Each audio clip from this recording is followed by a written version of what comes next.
PLA throws you around for a while before formally introducing Ingo at the training grounds, then disappearing him before he can explain why. I guess we'll find out. Don't let Ingo's sense of direction fool you. If the Highlands was where the game stopped holding your hand, the Highlands is where the game takes your hand and launches you out into the wilderness.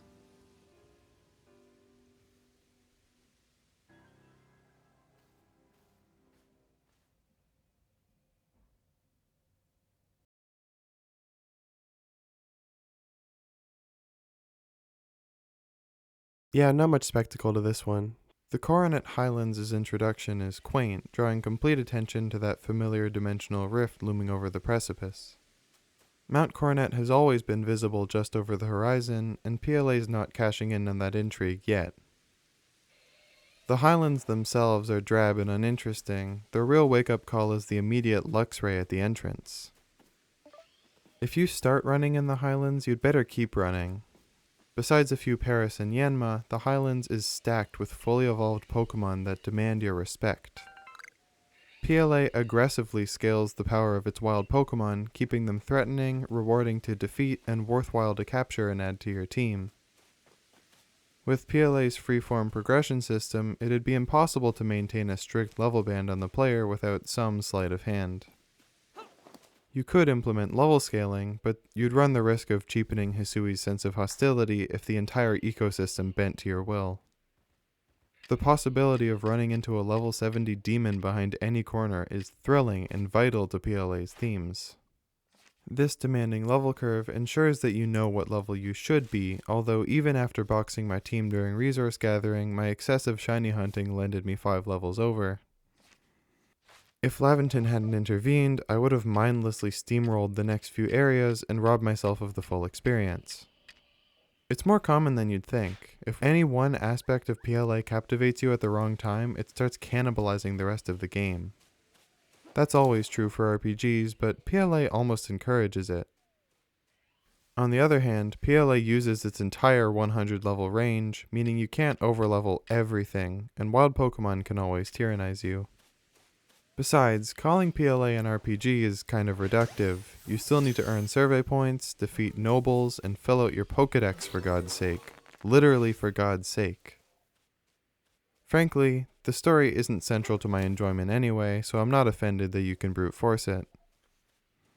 PLA's overworld battle difficulty curve is thankfully immune to brute forcing. Overworld attacks become stronger and longer reaching, and terrain becomes increasingly unforgiving, and since your character can't level up, progression lies on improvement and expanding your toolkit. The boilerplate is the drip feed of Pokeball variations, allowing you to catch stronger and stronger Pokemon, but their catch modifiers scale slower than catch rates decrease, maintaining an incremental rise in difficulty until you unlock Ultra Balls. It can feel unreasonable trying to catch Luxray with a Great Ball, but that's a temporary nuisance. Stealth items inexplicably scale backwards. Smoke bombs are essential and unlocked in the Highlands, stealth spray is situational and unlocked shortly after, and scatterbangs are worse than useless and unlocked in the coastlands. They can scare off weak Pokemon, which are only worth scaring off in the presence of strong Pokemon who will kill you for using a scatterbang. Maybe I just fell off of the skill curve. Storage space and wallet weight are also solid, if unexciting, measures of progression, allowing for stronger charms and better recipes, but there does come a point where PLA simply tells you to be better. Potions are much more linearly scaled, much less integral, and much more boring. There's also the steady introduction of mounts, arguably a traversal curve of sorts, but Weirdeer kind of trivializes everything. You can't run from your problems forever without becoming underleveled and underskilled, but having a guaranteed flee wrecks the tension and the pacing. I wouldn't remove it though. Sometimes convenience trumps cohesive game design. Much like the player, Ingo simply appeared in Hisui one day without his memories, and nobody knows where he came from. Well, you probably do, but your character doesn't. At least in your case, an entire story is devised around your impromptu arrival. Ingo's is left entirely unexplained. His dialogue is littered with audacious references to modern-day Unova, from him thinking Hisui and Electrode looks somewhat different to recalling faint memories of his brother Emmett. Ingo's dialogue is so full of audience winking that it's practically myochemic. Melly's entrance is cued with the Misfortunes music, which is sorely fitting. His design is excellent. His austere and surprisingly reserved outfit for PLA standards demonstrates his reclusivity, while his hat patterning and hair color keep him memorable. It looks a bit like Play-Doh in game, but his concept art is gorgeous. This is Pokemon character design at its least binary.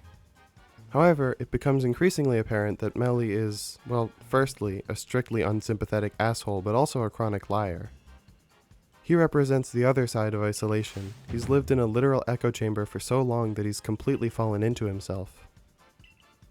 He says frenzies were brought by a benevolent Sinnoh to embolden noble Pokemon and protect Hisui, and therefore that quelling them is sacrilegious, which is a valid take on its own. Lian didn't want Cleaver quelled for similar reasons, and God told us to seek out all Pokemon, not pelt them with meal bags, but he's completely unable to think critically or consider other perspectives. It's a surprisingly complicated character portrait for PLA to tackle, and I like that PLA keeps probing for unique spins on frenzied Pokemon, but it doesn't quite stick the landing. In practice, Melly reads as a strictly unsympathetic asshole. Even for this premise, having him call himself the Great Melly is too far removed. I flagged that as an overly literal translation from the Japanese Melly-sama, a phrase with similar meaning and wildly different connotation, but from my amateur translations, Melly only uses sama for Sinnoh. If someone more qualified wants to share their take on PLA's Japanese script, I'd love to hear it. You can't even fight Melly here. Your two dialogue options both equate to "No, I don't want to battle you because you're big and strong and I'm a stupid baby. I'm a stupid idiot baby who can't fight." Dialogue options are unflinchingly frivolous, rarely changing even a single line of dialogue, but having them humiliate the player actively detriments the script quality. I think somebody on the team just wanted a hot androgynous person to degrade them. Anyway, Melly manually detorched Wayward Cave like a cartoon villain, so Ingo guides us through. Like a train conductor. Think the initial introduction to Jubilife, except the confused onlookers are replaced with copious audience winking from Ingo. Referencing Chandelure here is clever, admittedly. At least there's good reason to move so slowly. The Alpha Crobat encounter is genuinely unsettling. Once Ingo retorches the cave, you're free to comb the catacombs for the Alpha Crobat, or, if you're thorough, the pseudo-legendary to be Gible. Pseudo-legendary is a fan title for Pokemon with base stats totaling to 600, 2 pre-evolutions, and the slowest possible experience yield. That seems arbitrarily precise, but the Pokemon Company acknowledges this group, calling them Powerhouse Pokemon, and PLA treats them similarly to its Gen 4 starters, which the Pokemon Company calls Sinonian First Partner Pokemon. We'll be ignoring the Pokemon Company for the rest of this video. Turtwig, Chimchar, Piplup, Gible, and Goomy all inhabit exclusive, secluded areas as rewards for exploration. Torterra, Infernape, Empoleon, Garchomp, and Hisui and Goodra all have fixed alpha spawns that will wreck your shit. The key differences are that first stage pseudo-legendaries appear in mass outbreaks, and second stage pseudo-legendaries have distinct fixed alpha spawns. Pseudos are certainly less elusive, but training a Gible up to a Garchomp takes thrice the experience, so they've proven their mettle. Wayward Cave gives way to Wayward Wood, PLA's first snowy area. In battle, Snow hikes the speed of all Ice-type Pokemon on the field by 33%, which isn't useless, but synergizes poorly with Ice's tanky tendencies. It's also PLA's first Heracross spawns here area, meaning I can finally right the wrongs of that first distortion.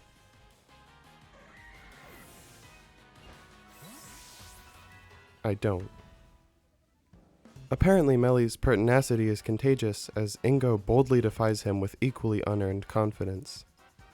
PLA's characters don't know how to deal with Melly, so they end up stooping to his signature snottier-than-thou snark-offs, making everyone bitter and exacerbating the issue.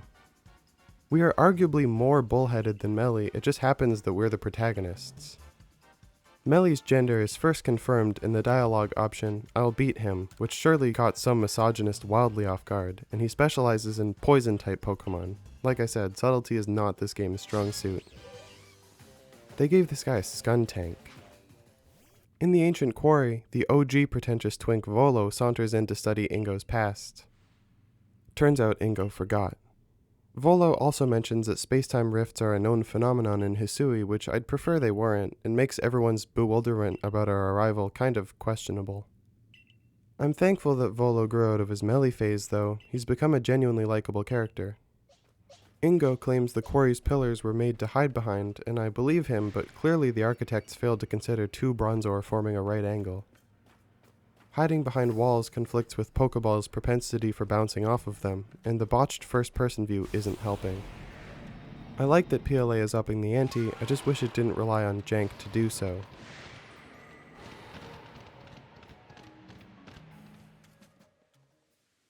PLA's clearly done caring about base camp requests. There's a Bronzor looking in a direction. You go that direction, and there's another Bronzor. Then the characters walk into frame, then into each other, and the request ends. I half wonder if something didn't trigger right. When the Myrlan's 3-on-1 Stunky fight is showing you up, something has gone terribly wrong. Hey, at least the second Heracross spawns here area was nicer to me. I finally got one. Quite frankly, PLA's basically done caring about storylines altogether. After a few more scenes of oblique black and white references, Ingo disappears to the battlegrounds of Jubilife, never accomplishing anything as a character or as a warden. Wait, warden? Irida hated us. Why did the Pearl Clan accept him? Is it that we're the protagonist? His circumstances of arrival are implied to be different from yours, but nobody seems to care. Our differences aren't explored enough to exhibit contrasts. It's something versus nothing. The game successfully builds intrigue around him, but never cashes it in.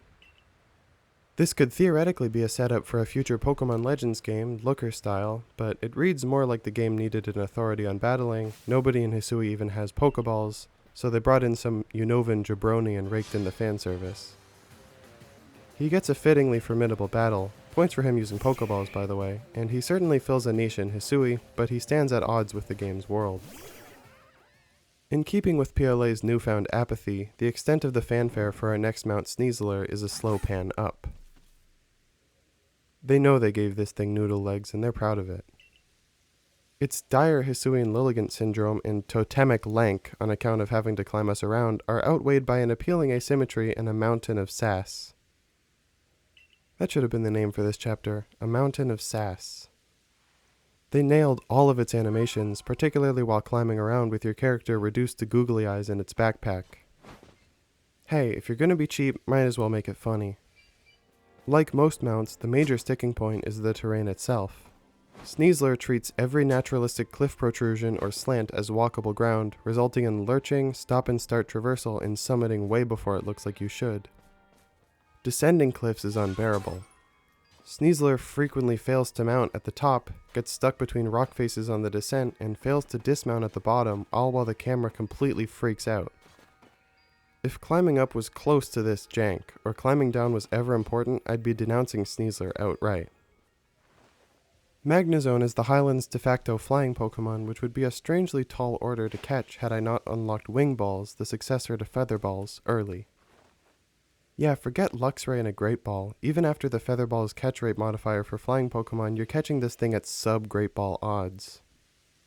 Magnezone being here signposts the Highlands' role as Hisui's designated lightly magnetized area quite effectively, since it was a forefather of the concept.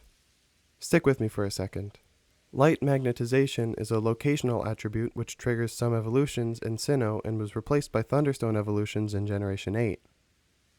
PLA is in both, so it does both. That's all well and good, except Magnemite and Magneton don't canonically exist yet.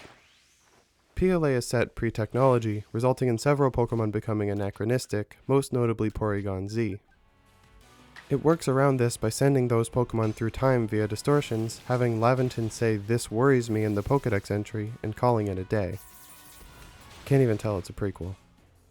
Cranidos and Shieldon went extinct 100 million years ago and also spawn in distortions, which makes exactly as much sense as anything about these Pokemon, frankly. Are they rock-type because they fused with the rocks they fossilized in? If so, why are they rock-type in distortions? Are they being fossilized, revived in modern day, then sent back? PLA cannot even begin to explain this utterly bizarre anomaly. The magic of distortions kinda crumbles when you realize that they're just a catch-all for the stuff PLA doesn't want to deal with.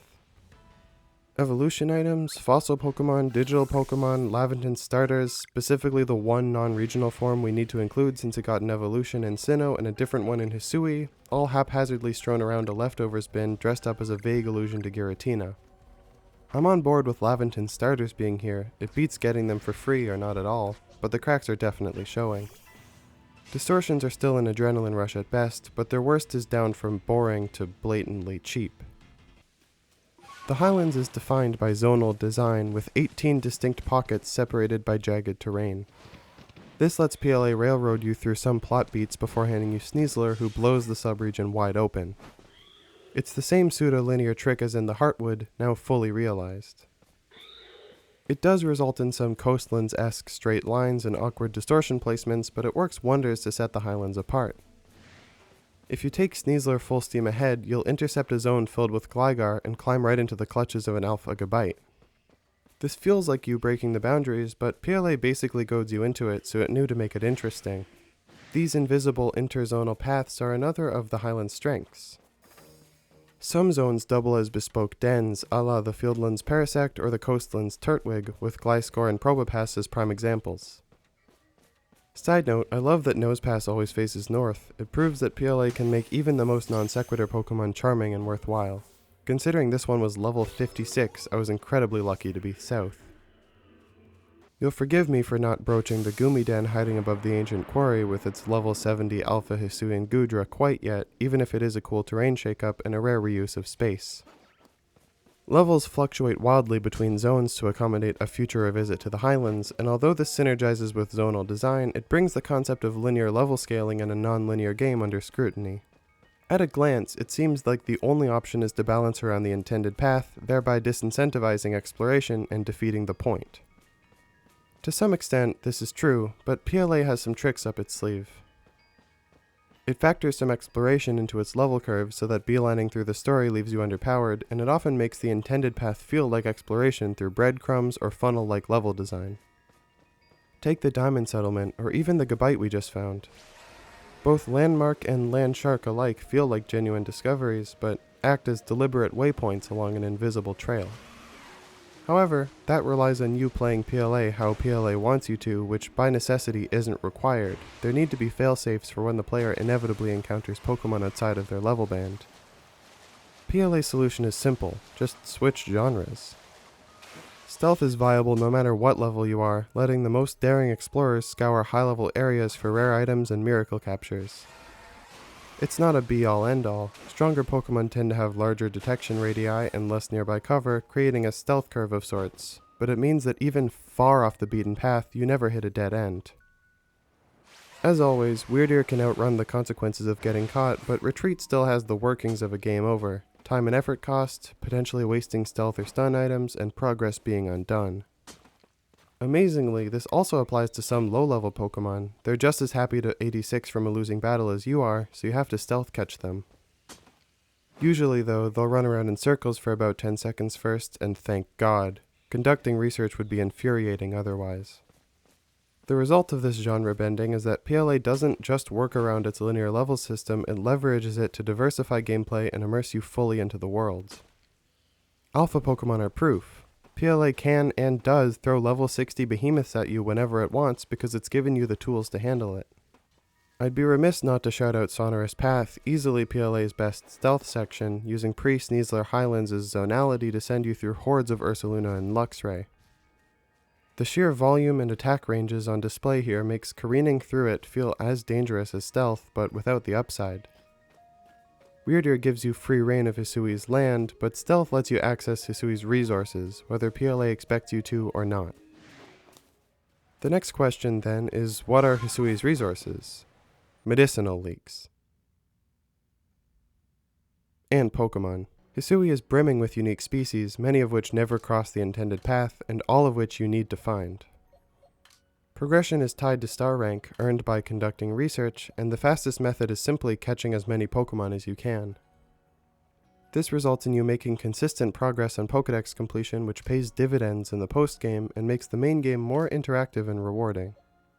For example, I've caught 126 Pokemon, and my team consists of 1 Pokemon I sought out, 4 tutorial handouts, and a stupid boulder I caught out of sequence to cheese the Mirelins.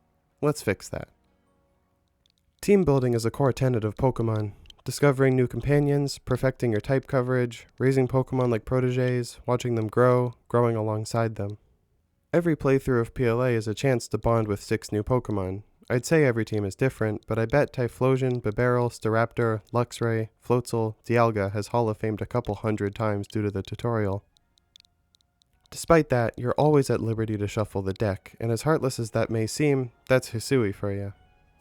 If a Pokemon isn't cutting it, PLA gives you the freedom to try another. Game-long bonds are magical, but that's what starters are for.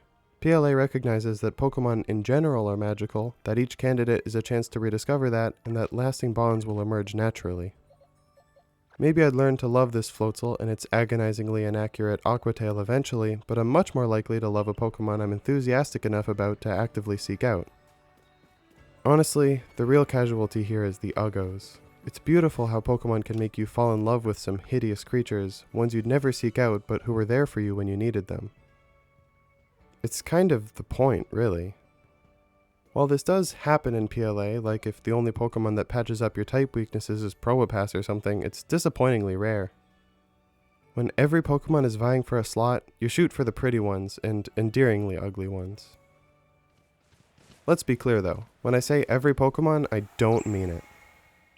Of the 905 Pokemon in existence as of PLA's release, PLA includes 242.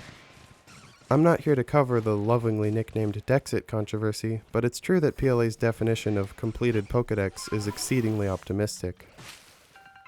Of course, PLA can't simply quadruple its headcount, not only for scope, but for incompatibility with the main objective. Catching upwards of 1,000 Pokemon simply isn't feasible for PLA's target demographic, and its prioritization of interlocking synergistic design over sheer scope is one of its best traits. The case for free transferal between games is somewhat compelling, but after accounting for PLA's unique art style, battle system, Pokeball types, etc., you're barely transferring the same Pokemon. Not to mention sending your Pokemon back in time. The National Dex is undoubtedly a better legacy Pokemon preservation method than any externally hosted subscription service, but PLA justifies and benefits from its abstinence from it. I'm even willing to accept a 242 Pokemon Dex, but excluding legendaries slashes it to 224, which wasn't even enough for me to find 6 reasonably diverse and powerful Pokemon I liked. It's just a few evolutionary lines short of the sweet spot. I spent embarrassingly long combing my pastures for teammates, becoming intimately familiar with PLA's robust search system and its sorting options. Markings, the mechanically useless yet organizationally convenient attribute formerly known as marks, are not to be confused with marks, the mechanically useless yet technically non-existent attribute currently known as marks. You can assign any of 6 markings to Pokemon to sort them by, and alpha Pokemon gain a unique mark when transferred out to future games. It's really not a big deal. Pokemon who don't fit the selected search criteria are grayed out, so good luck searching for steel types. You know how I feel about conveying information exclusively through sometimes imperceptible color shifts.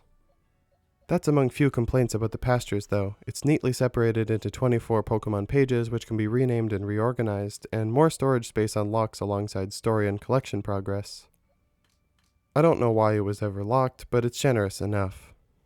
I only notice when I have to move my shiny box back to the end. Also tied to collection progress is the ability to mass release Pokemon, seemingly to discourage releasing literally everything. At least until PLA encourages you to release literally everything. Given the sheer excess of Pokemon you'll accumulate, each released Pokemon provides a portion of grit items which will become useful once we have a finalized team to use them on. Technically, it's this guy giving the rewards, which makes exactly as much sense as it does difference. Let's get rid of that weasel. Gastrodon was my choice of replacement, and its exceptional water ground typing only being weak to grass meant that I could box the rock too. Losing a rock type means losing a flying counter, but Luxray should handle it. I chose a purple West Sea Gastrodon from Ramanas Island for color variety and relatively high spawn level. We'll still be in the trenches for a while. My next prospective teammate, Crobat, is a friendship evolution, which is pretty great theming. Turning the evil Golbat into the lovable partner in crime Crobat is what captivates me about the Zubat line altogether. It's pretty terrible gameplay though. I tried to work around it by catching the Alpha Crobat in Wayward Cave and got destroyed by its Cross Poison, Air Slash, Leech Life, and Shadow Ball. As crushing as it was to resign to the grind, I found solace in the killer moveset my soon-to-be Crobat would have. Yeah, not really. Wild Alphas get one free tutor move, in this case Shadow Ball, and Crobat's move pool is meager otherwise. Pokemon only learn 7 or 8 level up moves on average, with most moves being mastered around 10 levels later. This is a sneaky advantage of move mastery. By baking 3 variations into every move, it cuts redundancies in the move list and avoids excessive animation and programming work without leaving gaps in progression. For further customization, which you're frankly going to need, Zissou typically offers at least one decent coverage move per relevant type, although you're frequently asked to settle for 75% accuracy. The accuracy boost from stalled moves helps, but Aquatail never landed even with 90 base. Without Crobat, I'd have to settle for 75% accurate Iron Tail on Typhlosion. I understand the balancing logic, but there must be less frustrating ways to do it. Such few options means minimal customization, often resulting in sanitized, canonical movesets contradicting the strengths of move pools. Primary type, secondary type, coverage, status. There's hardly any exploration in learning or using moves, they're disconnected from the meat of PLA. It's sophisticated and satisfyingly compact, but it's not particularly interactive. I earnestly tried to slot in a non-starter Hisuian Pokemon, but PLA doesn't make it easy. Choosing Cyndaquil unwittingly nets you a Ghost type, making Basculegion and Hisuian Zoroark impractical choices.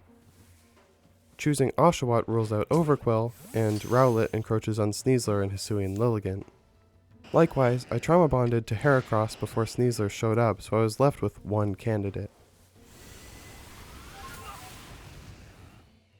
Hisuian Voltorb. Hisuian Voltorb has some hilarious overworld behaviors. If it gets spooked, it'll roll up to you, self-immolate, and flee. Surprisingly enough, that checks out with how Explosion works in this game. As much as I enjoyed catching Voltorb, it's a ball. It's a charming ball with a compelling take on the Mimic trope, and a cleverly referential shiny, although I can't be fucked to demonstrate that, but it's a ball, and Electrode is just a bigger one. It's hard to get excited about. Ridiculously enough, I also briefly considered the other electric grass type accessible in the same area, Rotom possessing a lawnmower. Imagine how insulting that would have been to Electrode, let alone Luxray. The game makes no attempt to explain how industrial appliances ended up on a village street corner, but Rotom needs to possess something, and Ginter needs something to not be completely obsolete. I'm half surprised Distortions don't just drop fridges from the sky sometimes. While possessing an appliance, Rotom gains a new typing and a mediocre new move to match, making for a passable patch-up for a team with a glaring weakness that I thankfully didn't need. It goes without saying that Rotom's existence in PLA is complete nonsense. The appliances stay in your house while Rotom is possessing them, but it's treated more like a wacky non sequitur than an anachronism. Can't even tell it's a prequel. Seeing the tutorial Bidoof graduate to alpha status is something of an initiation ritual for late-stage PLA. After quelling the noble Pokemon in a given subregion, all wild spawns have a small chance to be alphas. Side note, apparently the likelihood varies by species, location, and time of day? Could have fooled me. They're rarely of value or concern given the inevitable level discrepancy, but their existence tailors to completionists by allowing for a nearly complete alpha dex. This specific Bidoof probably could have been alpha locked, but damn if this isn't a memorable introduction. While throwing my Golbat at trees for half an hour, seriously, friendship evolutions run completely counter to PLA's objectives and should have been first on the docket, I develop a secondary goal of making up the money I just blew on kitchen appliances. I bet Luxray is reveling in the karma right now. Thankfully, I can append my strategy to include throwing my Golbat at tumblestone deposits, which yield stardust I can resell. Did PLA even expect me to have to farm for money? Apricorns and tumblestones are purchasable from the Craftworks. Hell, Pokeballs are purchasable at the general store. Maybe money is meant to be channeled into avoiding the grind rather than into Baggin and Ginter's cavernous pockets. Yeah, I developed a routine of spending all remaining pocket change on Baggin's pocket changing service after each chapter, which is evidently backfiring, so maybe don't take economic advice from me.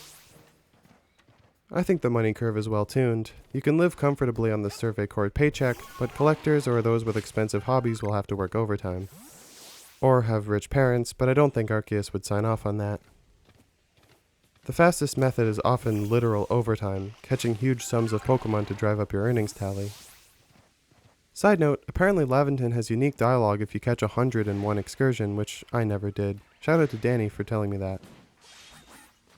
Much like research, you're expected to have made enough dough through story completion to stay afloat until post-game, and overdoing it risks losing the experience curve and trivializing the game. That's why I'm here kicking rocks instead. All inventory items can be sold to shopkeepers, 8 of which serving no other purpose, and 4 of those being infinitely collectible and distortions. Combining 3 red, blue, and green shards and a Stardust crafts the 5,000 Pokédollar Star Piece, although once you factor in the 10,000 Pokédollar recipe, you'll need 40 items total to make it worth the investment. Not bad post-game, but not fast enough, especially with the asinine distortion timer. Here's the strategy I went with.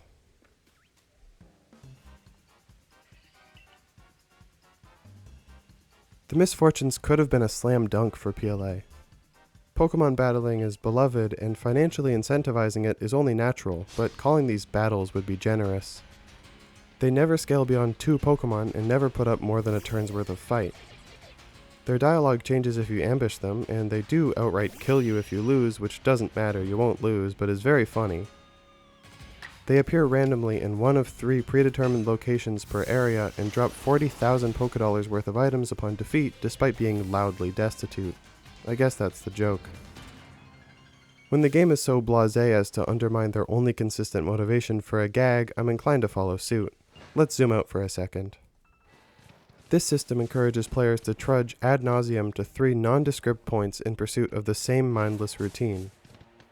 It's the Sisyphean burden of late-stage capitalism in my escapist Pokemon game, and it sets in fast. Let's zoom out a little more.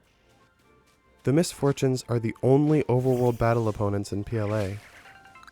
It simply doesn't care to accommodate battle-minded players, and while that's a significant mark against the game to many, it's not an oversight. Peppering Hisui with challengers would ruin the sense of isolation and discovery, so PLA directs its focus elsewhere. It's a sacrifice, but ultimately a worthwhile one. A truly brutish, everyone for themselves Hisui would be intriguing as it would be overkill. The compromise is the Misfortunes, who should have been the asterisk to this complaint, but their incompetence only underlines it. Let's zoom back in. The Misfortunes don't even drop nuggets until the post-game. This was all for like 4,000 bucks. Zoom in again. The economy is broadly successful. It's tuned generously enough to eschew grinding without becoming immaterial. Perhaps its biggest issue is its association with experience, which hardly seems like its fault. Let's zoom into that. Experience is, at first glance, an unseeming RPG mechanic, a convenient enumeration of a complex human concept to periodically boost your dopamine and keep you hooked. In Pokemon, it's rewarded to active participants in a battle, incentivizing you to use your entire party in moderation.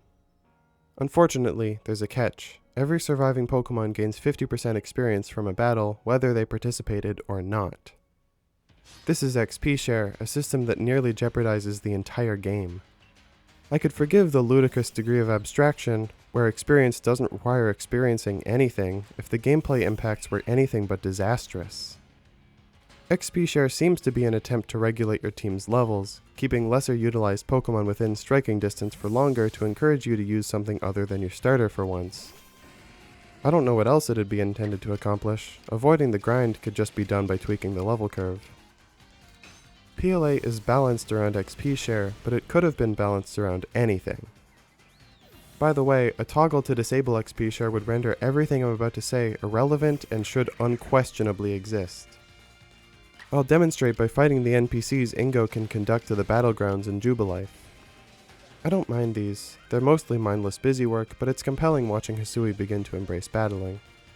I have 2 goals. Bring my 3 level 43 Pokemon in line with my 3 level 48s and not wholly overcome the level curve. My opponent is level 55. If I use my level 48, the 43s will fall increasingly behind thanks to the 50% participation bonus.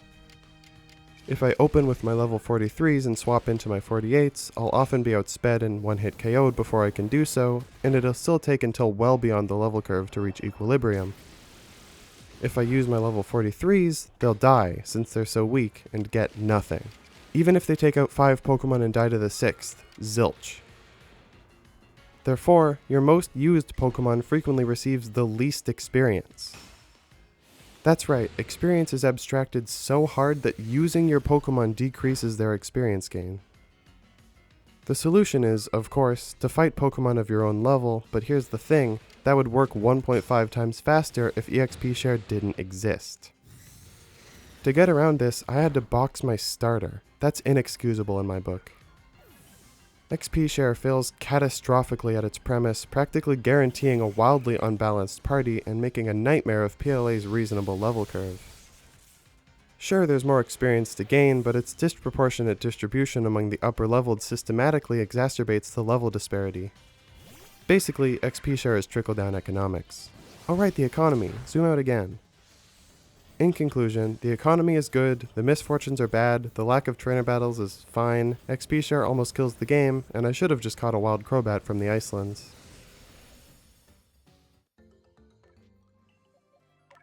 To cool off, and hopefully counteract some immersion breaking from the impending battle system analysis, I decided to nickname my near-final team. They're not leveled right, don't get me started, but whatever. I named my Crobat Weasel. Maybe that's disrespectful to the actual Weasel I just boxed, but he's got that vibe about him. Luxray is my longest standing and most reliable member, so I'm calling her Legacy. I'm calling my Heracross Amelia. Amelia knows heart.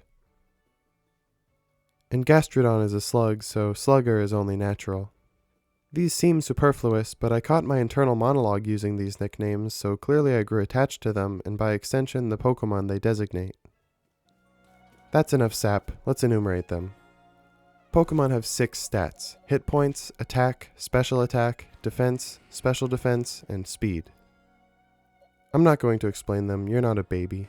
The only real complication is the physical special split, but considering flavor and gameplay variety, it's probably worth drawing on different stats for a telepathic affliction and a big chomp. Stats interact via unexplained backend formulas, but you get the gist quickly, with the exception of speed's impenetrable interaction with turn order. I appreciate the granularity it permits the otherwise binary speed stat, but it feels overtuned, and I say feels because that's all I got. I can't complain about the stat lineup itself, but its presentation leaves something to be desired. Tapibara has a calm nature, lowering its completely unused physical attack and raising its special defense. Each nature randomly raises and lowers one stat to illustrate your Pokemon's personality, though these can be the same stat and cancel out. It's well-meaning, but in practice it backfires by making certain Pokemon of a species objectively inferior, leading players to resent or abandon Pokemon based on their personality traits. A poor nature isn't a death sentence, but even the uninitiated will probably feel that Pokemon not pulling its weight.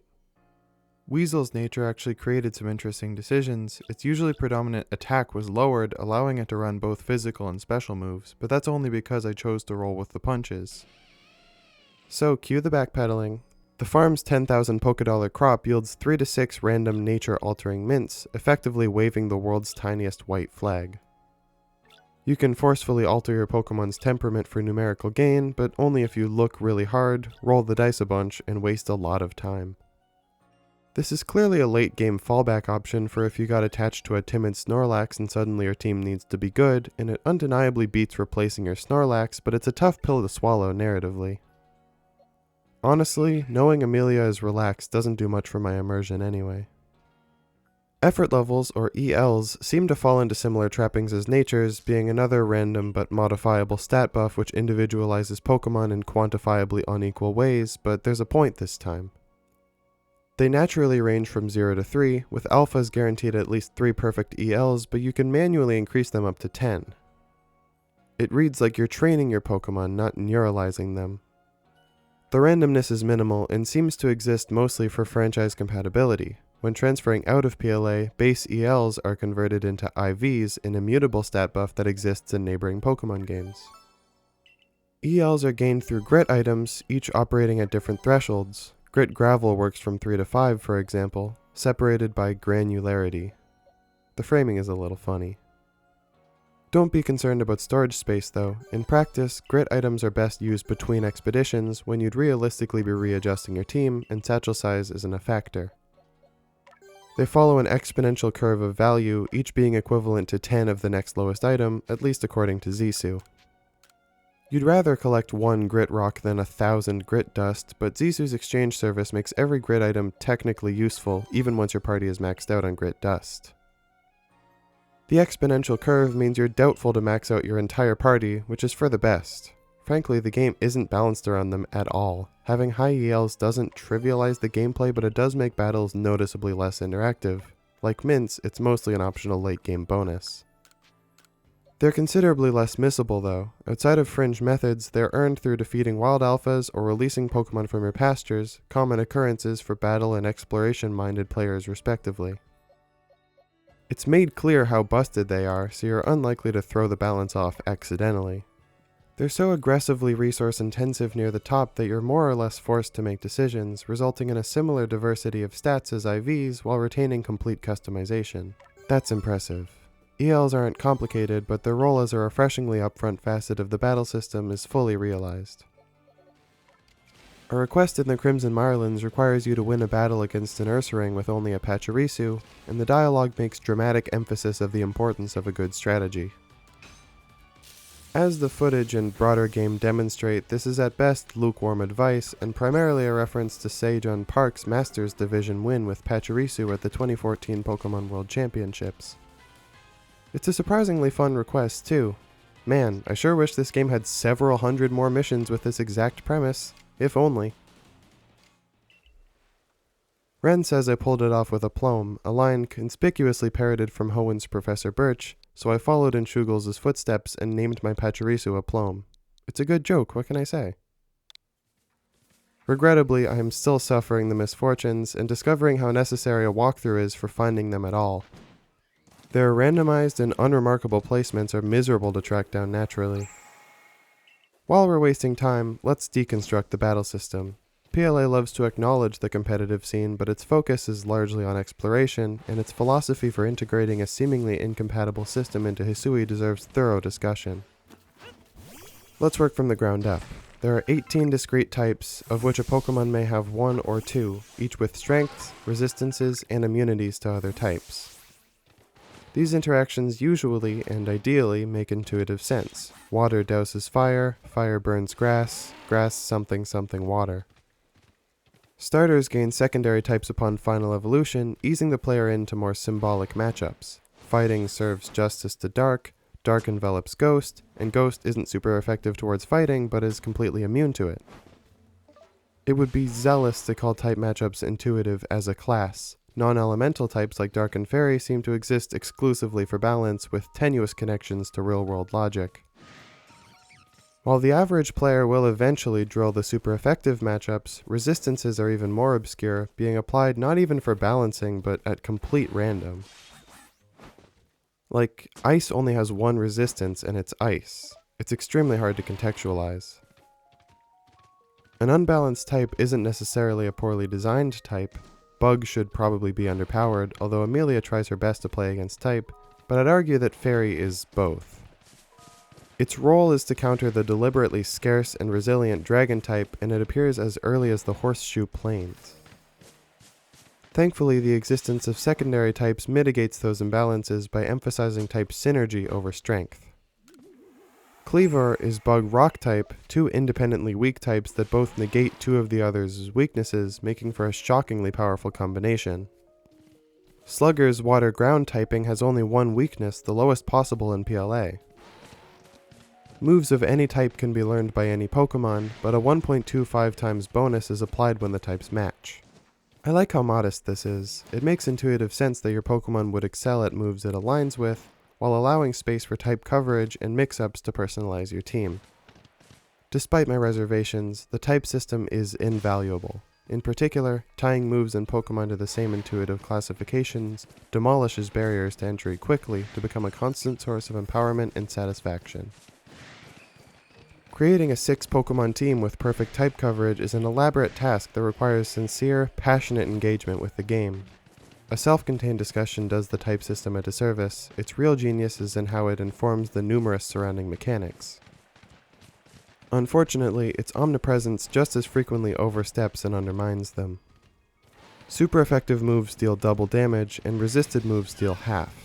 Mercifully, doubly super effective moves are curbed to 2.5 times, and doubly resisted moves curved to 0.4 times, preserving some subtlety, but such multiplicative changes render most battles binary and non-complex. The Pokemon with the type advantage almost always wins. It's satisfying in its simplicity, but not particularly involved. PLA frames its battles as if they take multiple turns, which they frequently do in neutral matchups due to how committal it is to switch Pokemon. Unfortunately, quote-unquote difficult battles are often reduced to back-and-forth revenge kill streaks as your Pokemon takes out your opponents with its type advantage, is taken out by the forthcoming Pokemon's type advantage against it, and so on. Once you've built a balanced team, fights become turn-based games of rock, paper, scissors. As justly beloved as the type chart is, it would serve the game better to decentralize it just slightly and encourage more nuanced playstyles, especially during the campaign. Maybe a 1.75 times super effective boost if I may be so bold. It is extremely possible to force nuance within the system as evidenced by the competitive scene, but those cases barely resemble the typical PLA battle. Despite their numerous quirks, PLA needs types, and their brilliant foundations always shine through. Status effects and conditions, while often overshadowed by damage-dealing moves, offer the widest variety in Pokemon battles. Despite PLA's shallow pool of 28 strictly status moves, not counting Splash, it raises some interesting potential strategies and discussion. There are 4 standard buffing effects: increasing your offensive stats, increasing your defensive stats, raising your action speed for the turn, and restoring HP. Bundling physical and special boosts together is counterintuitive but brilliant. Most Pokemon are either physical or special attackers, so doubling down declutters the move list without impacting gameplay, and mixed attackers deserve the bonus. They're already struggling for move slots, and they can't min-max like their peers. Likewise, defense boosts are harder to sell than attack boosts, so this double duty is in order. This would greatly benefit the viability of deliberately lowering your opponent's stats if there were more than one designated stat lowering move. Strange. Stats can only be buffed once to 1.5 times, a merciful concession given how immediately powerful that is. Instead of amount, stat buffs are balanced by duration. This is an intuitive and surprisingly nuanced balancing factor. It accounts for strong and agile variance, which is not a given for status moves, and meaningfully distinguishes between an additional effect on an attacking move and a deliberate setup. Most buffs only last 3 turns, though, quickly forcing games back to simple punching matches.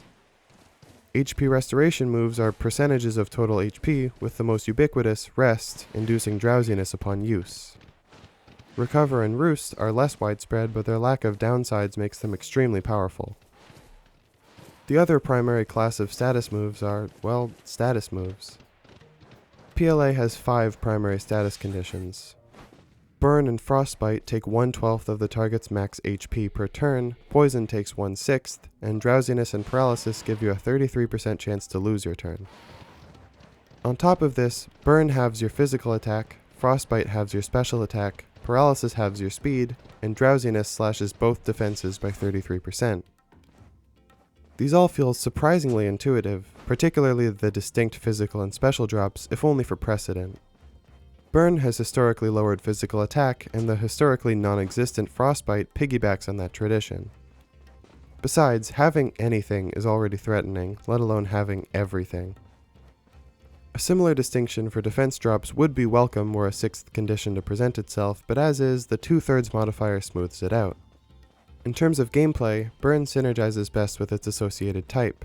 2 of its 3 weaknesses, Ground and Rock, are primarily physical, and Ice is getting practically nothing from a special attack drop.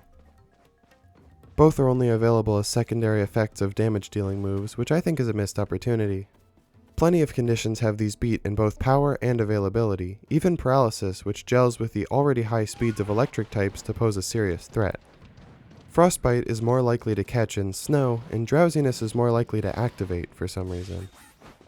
Oh, and both can be cured by a handful of moves that are never explained or rationalized. That's an interesting choice.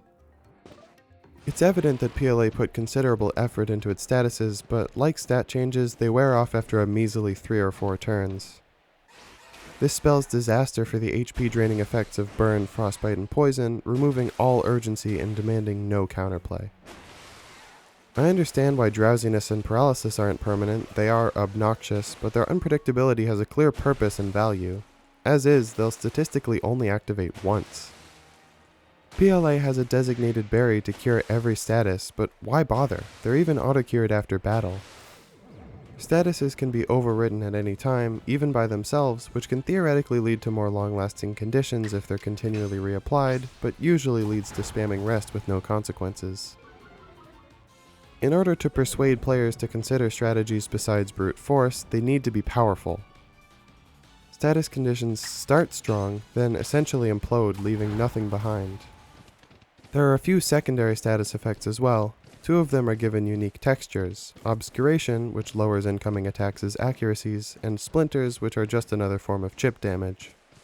You may remember those from the Irelands. Being primed buffs your damage by 50% for 4 to 5 turns, which is exactly what attack buffs do, but it's called priming this time. Victory Dance does both, and is consequently absurd, and the only other move that triggers it is Double Hit. I don't know why. Fixation is a sister attack boost that's retained by using certain moves repeatedly. It can lead to exciting now or never interactions, but I wish it locked you in. It's too easy to disregard. Despite some genuine use cases, the secondary statuses are another mixed and equally fleeting bag, not doing enough to substantiate the battle system. Critical hits give each move a 1 in 24 chance to deal 50% more damage and hit through defense buffs and attack drops. Any excitement this could incur is vastly outweighed by its evisceration of in-battle catches, as if they weren't random enough, and I see no reason for it to ignore stat changes when they're already so throttled. It seems flimsy to counteract unfair playstyles by simply turning them off sometimes, especially when those playstyles aren't really unfair. Similarly, moves have an inherent damage variance of around 15%, which is more forgivable. That modicum of uncertainty de-emphasizes statistics in favor of stories. I can imagine a few good rolls enshrining some Bibarel as a saint in somebody's playthrough. I can't pretend to understand the mathematical intricacies of the damage formula altogether, but basically everything does a lot of damage. It fits PLA's constant peril, and unfortunately its obstinate simplicity. Plenty of its Pokemon were designed around mechanics that are omitted from PLA. The absence of abilities is felt the hardest. Cherrim was hastily given a unique form-changing behavior as a stand-in, but no attempt is made to explain how Earthquake affects Chimecho, or why Zorua never disguises itself, or why Scizor has so many weak moves. Arceus was given a similar workaround for its form-changing held items, which makes it impossibly broken. PLA is sometimes able to retrofit, but the silence is deafening. In the end, PLA creates a system where you can attack or you can lose.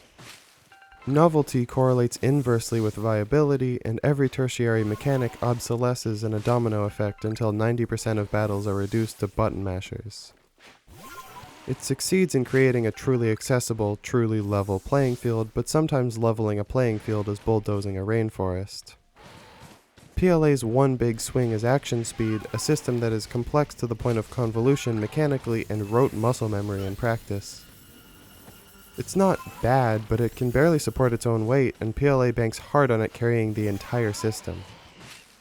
PLA has no competitive scene. Why would it? Its battle system functions exclusively for a campaign in a single-player game, and hardly even that. Maybe it's the metaphorical shallow end, the approachable middle ground to nudge casual players in the competitive scene's direction, but it fails to prove that within its boundaries, instead creating an insulated snow globe where we can run around some cool worlds and not sweat the small stuff.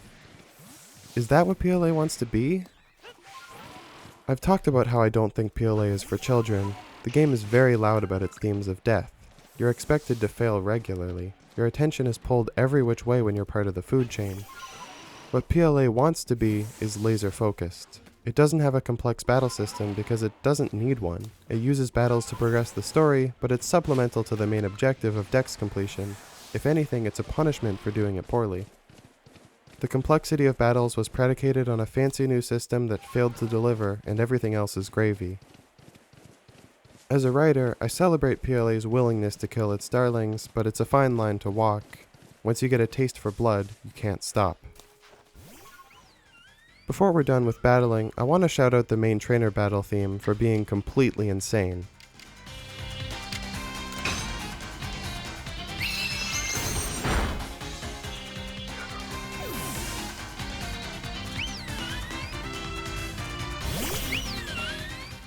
It's like they ran the melody through a flux capacitor. This monstrosity is in 13/8 with no discernible downbeat.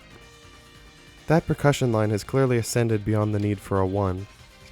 I've linked an excellent fan transcription below, but let it be known that I worked out the time signature myself and it was brutal. Once the melody ends, it metrically modulates back into 4/4, which is wild and I won't attempt to explain it, and the downbeat remains steady until the song loops. It's carefully optimized to be as disorienting as possible. After all, it's a corruption of modern-day Sinnoh's battle theme, and having been literally sent through time, some flux capacitation is warranted. Managing to convey time travel wordlessly is incredibly impressive, although it feels more like traveling forward. That said, sometimes a music theory wizard just wants to show off, and I can't argue with that. Way across the music theory convolution spectrum is the piece for when an alpha is nearby.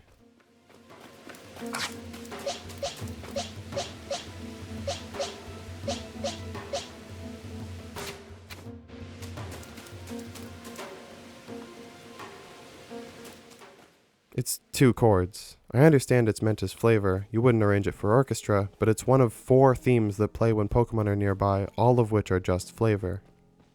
You'll notice that Pokemon are everywhere.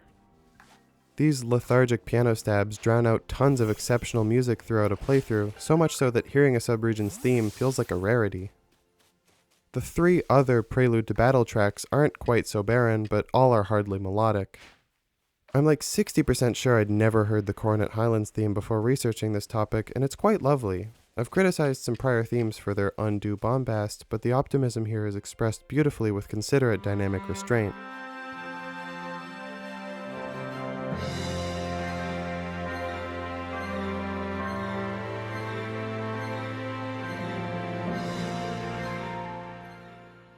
It doesn't evoke sneaking past an alpha Ursaring, I'll give you that, but it's a breath of fresh air and a woefully rare reminder of how breathtaking PLA's soundtrack can be. Unfortunately, I can't hold off talking to Melly forever. He has some surprisingly good lines here, dramatically pretending to forget what food his noble likes, but now it's adamant falling into the subtlety black hole that surrounds Melly. Is the game arguing that struggle is always bad? Melly purposefully doesn't have an arc. He represents the unretractable impact of long-term isolation, but PLA doesn't know how to handle that. His premise is integral to PLA's themes, but isn't expounded upon in-game and leaves the themes half-baked. We get another frustrating 3-on-1 fight, put some salt in a sack, watch another excellently animated CG cutscene, and cue the hardest sequence in PLA. The theme of Hisui and Electrode's battle is never stop moving, and that one is fully baked. Making enough space between you and the homing electric balls to throw a bomb is already brutal, never mind having to simultaneously strafe through a minefield. After Hisui and Arcanine, this is practically a nuclear bomb. This could have been a choke point for casuals, but you're allowed to continue from full health after blacking out, making you essentially invincible. Some players still might reject that on principle though, and I can't imagine it'd be very fun. PLA forgoes difficulty settings on the basis that skill can be substituted for greater time sink. Catching Pokemon undeniably requires skill, whether it be precision of Pokeball trajectories or knowledge of behavioral patterns. The skill of battling is front-loaded into team building, but it is there. If you don't have the skill to overcome something, RPG wisdom has you grinding low-level foes to amass enough XP to brute force it. This prevents stone-cold roadblocks and garners some imaginary design purity points, but it's not a revelation that grinding sucks, and it's an undeniable approach in PLA. Once again though, PLA is not just, or even primarily, an RPG. In PLA, grinding is the entire point. Research tasks are grinding. Catching hundreds of Pokemon is grinding, shiny hunting is grinding, and it all feels like grinding, and it all feels incredible. You can grind the old-fashioned way, but why would you? You're at greater risk of being so enwrapped that you overgrind on accident, which isn't so terrible a problem to have. Of course, PLA isn't just one unbroken grind, it's countless interlocking ones, and devotion to one often begets lenience in others. Strong Pokemon can be obtained through comprehensive exploration or through one-on-one combat. Searching for items beyond Pokeball materials, something I admittedly never did, lets you craft useful battle items. Research points can be earned through catching, battling, or just about anything else. And once you're hooked on any of these grinds, PLA barely has to do anything to keep you playing. Given the game's scope, that's a godsend. Still, I'm thankful to this Electrode fight for galvanizing the playing field a little bit. My experience was a breath of fresh air, a serious test of skill, and an exhilarating defeat. It won't be for everyone, but I appreciate that even when the Infinite continues sweep the stakes, they don't skip the sequence. PLA wouldn't let content go to waste like that. Amelia enacted poetic justice by taking Electrode out with the splinters damage of a pin missile, finally taking the other side of that fated encounter all those chapters ago, and harnessing the horrors that be to now disintegrate Electrode instead. Take that, God!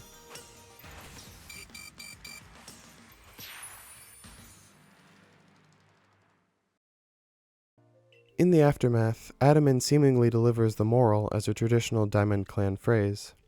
Bring not almighty Sinnoh to sorrow, for that is when time will cease.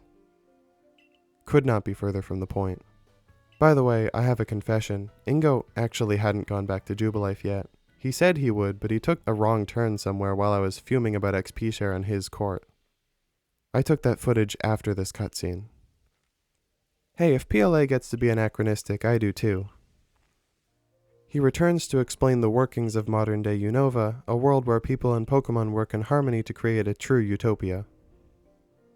Makes you wonder what the point of this whole goddamn story is, really.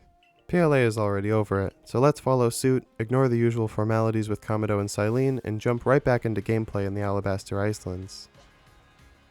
The Highlands' conclusion, and the ensuing third Snow Globe battle with Akari, marks the end of PLA's mid-game. I think it's safe to say we understand it now. Every line of code has to carry its weight. Every Pokemon in every area has an invisible but vital purpose. Every omittance and every expansion equal out to a game where every action feels worthwhile and the game cares passionately about all of it. Some people see PLA as bare bones, a tech demo, a proof of concept. That might be true, but it culminates in a game with no loose ends. Maybe those loose ends are what you love Pokemon for, and there's no shame in that. PLA just sees your enjoyment as collateral towards its goal, which is a game where no aspect is less than the sum of its parts. That's seriously impressive, and I think it's worth celebrating. Well, I've solved the game. What the fuck is going on with this place anyway?